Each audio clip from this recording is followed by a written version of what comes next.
Hello everyone, today I'll let you know how to operate a sewing machine. So I'll be letting you know the different parts of this industrial Juki sewing machine. So if you want to know how to operate a sewing machine, the first thing is you need to know the different parts or the different components and their functionalities.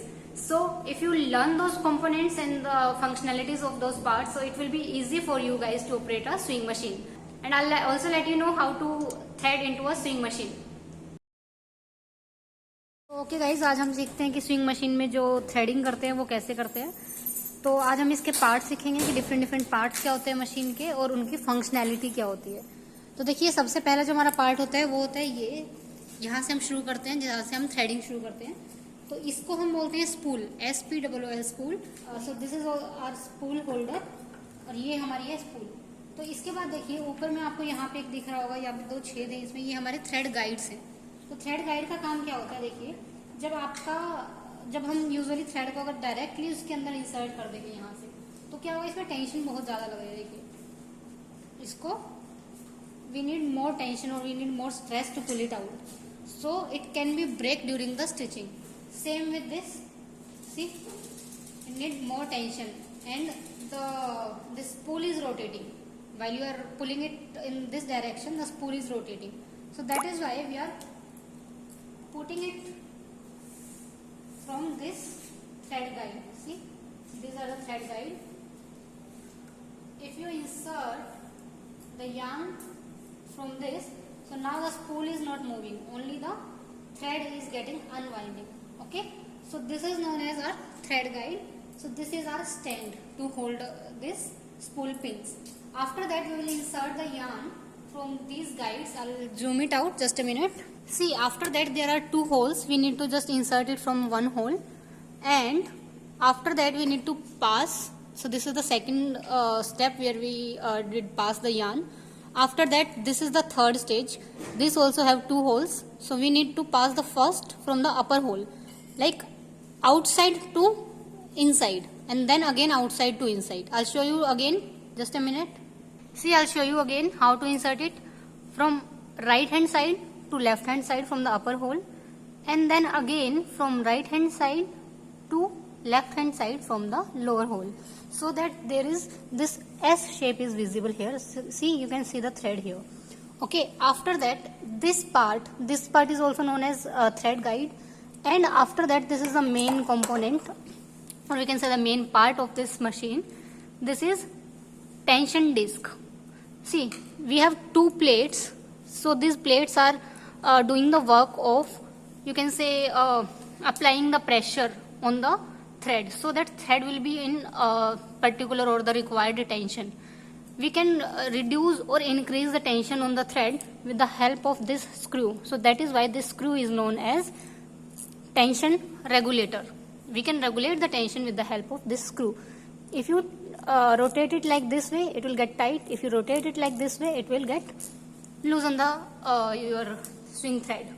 See, from the right hand side to left hand side, we have to insert the thread between these 2 plates. See, these are the 2 plates. These plates are known as disc, tension discs.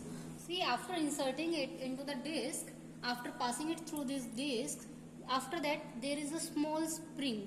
So you need to pass it over the spring, and then there is this hook, and under the hook, after that, this part is known as take-up lever. We need to insert the thread through the take-up lever.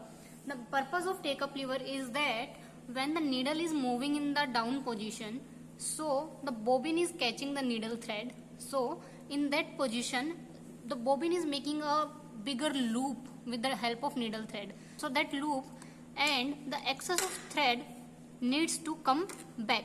So that function is done with the help of this take-up lever. That means it will take up the excess yarn, excess thread from the bobbin from the downside, and it will pull it back.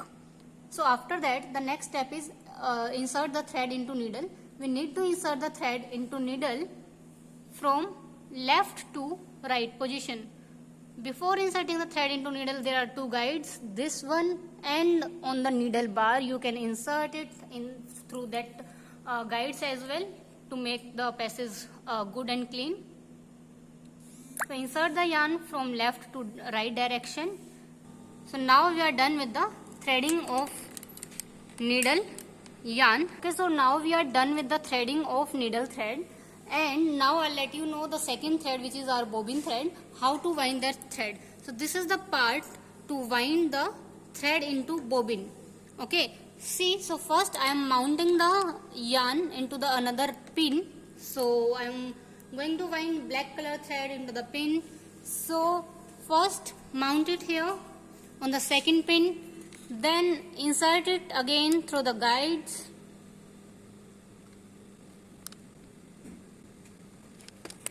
And see, here also we have a tension disc for the bobbin thread winding. So insert the yarn from that disc as well, and then this part is known as bobbin winder. So we can insert the bobbin here and wind the yarn according to our color choice. See, the thread is being wound on the bobbin now. So just start winding the yarn by hand and then press your foot pedal, and yarn will get automatically wind on this bobbin. So this is the perfect way to wind a bobbin thread on this bobbin. So we have removed the bobbin. Okay, so this is our bobbin case and this is bobbin. Bobbin case means which is holding the bobbin is known as bobbin case. And see, as I told you that needle thread has one tension disc. So this will provide the tension to the needle thread, and this screw will provide the tension to the bobbin thread. So how will we insert it? So the simple way is just insert the bobbin in this, and after that there is this small cut here.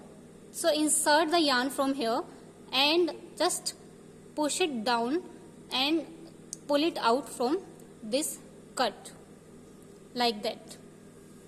And you can check the tension, that this tension should be equal to this tension. Then you will get a balanced stitch.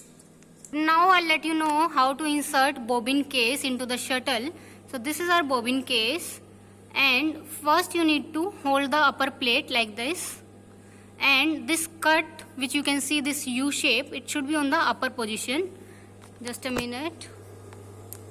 See, you need to insert it like this and then press it with the help of your finger or thumb, and you will observe this sound, and that means you are done with the fixing of your bobbin case.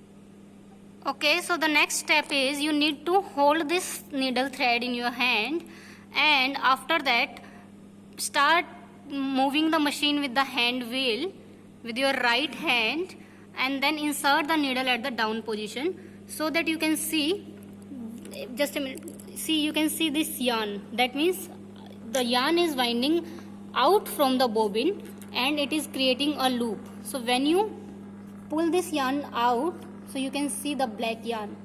The black yarn is in a loop form. So just pull it out and make it a single yarn. So now we have both the yarns. One you can see in the black color, which is our bobbin thread, and the another one which is in pink color is our needle thread. So we are done with the threading of the machine. So the next component which I'll be explaining is the pressure foot and the feed dog. So this part is known as the pressure foot, and under this you can see this teeth-like structure. This structure is known as feed dog. With the name implies, you can understand feed means it is used for feeding the fabric in this forward direction, so that when the machine is moving, see, the feed dog is going on the up position, then down position, then backward, and then when it is coming on the upper position, it will get contact with the fabric, so that when you pull down your pressure foot, it will apply the pressure on the fabric layers. On the downside, feed dog will put the pressure. From the upper side, pressure foot will put the pressure, so that our plies will be in pressure and then it will be able to move.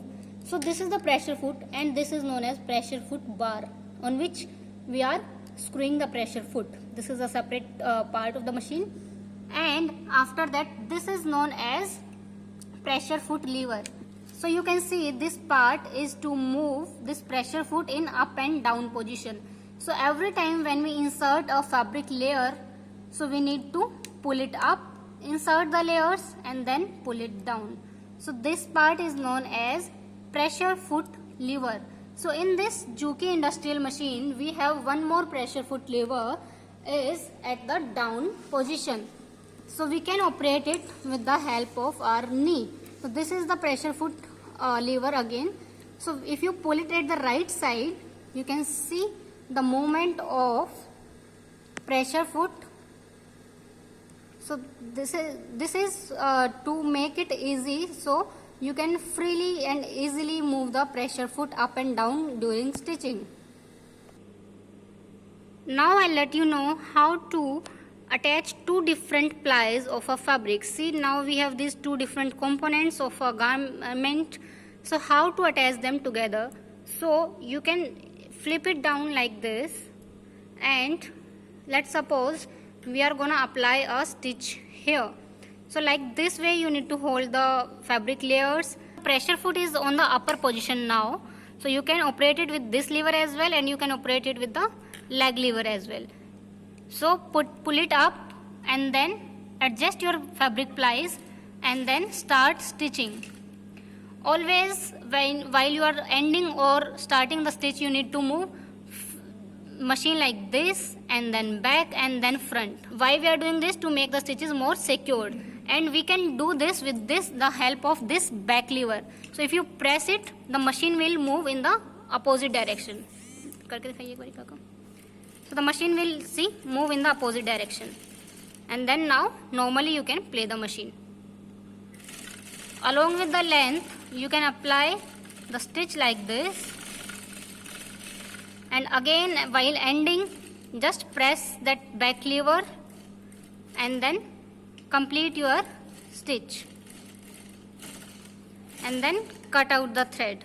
So we are done with the sewing machine components, parts and their functionalities, and also learned how to apply a stitch. See, now you can see both the plies joined together. The sewing machine is helping us to join two different textile layers or the fabric layers, you can say. For example, to join two different pieces of paper, we use glue or a tape. So the same way, to join two different pieces of a fabric, we need this sewing machine. Okay, so the next part of machine, I'll let you know about the swing length regulator. See, for example, I have marked this 1 inch here, and again I have marked it 1 inch here.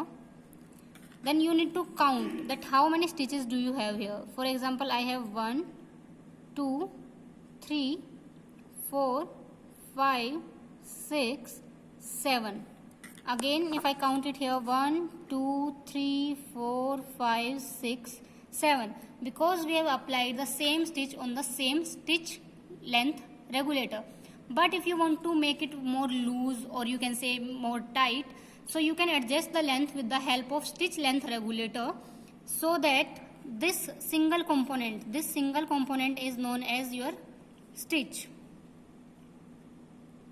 So the length of stitch is depending on this part. So this is known as stitch length regulator. See, this is the marking here. So this is the marking. If you put the marking here like 3, that means it will give you longer stitches. If you pull it on 4, it will give you more longer stitches. If you put it on 5, it will give you more longer stitches. More longer stitches means stitches per inch will be less. For example, now we have done it on 5, I'll show you how many stitches it will produce in a single inch.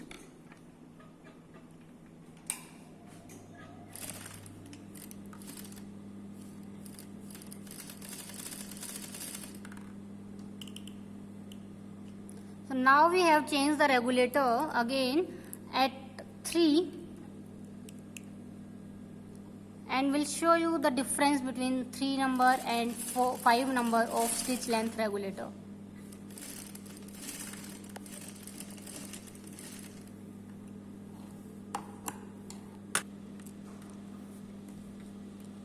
See, now if I mark 1 inch here, and this is the 5 number stitch and this is the 3 number stitch.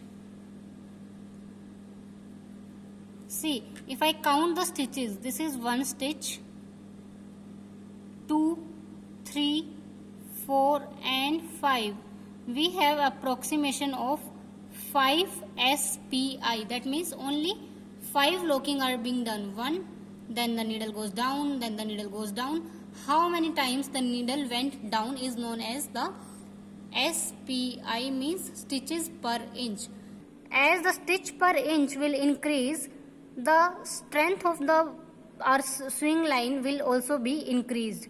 For example, in this we have only 5, but in this we have 7 to 8 stitches. So this is the more strongest seam, we can say, in comparison to this one.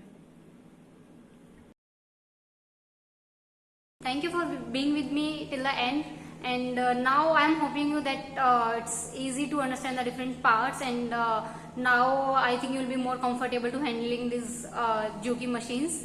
Most of the people thought that this is very difficult to handling this industrial machine, but I would say that these are very easy to operate, because both the hands are free to operate the fabric with the hands, and then you can move it in any direction if you handle the machine with the pedal or maybe with the motor driven. So thank you for watching the video. We'll see you soon in the next video. Thank you. Bye bye.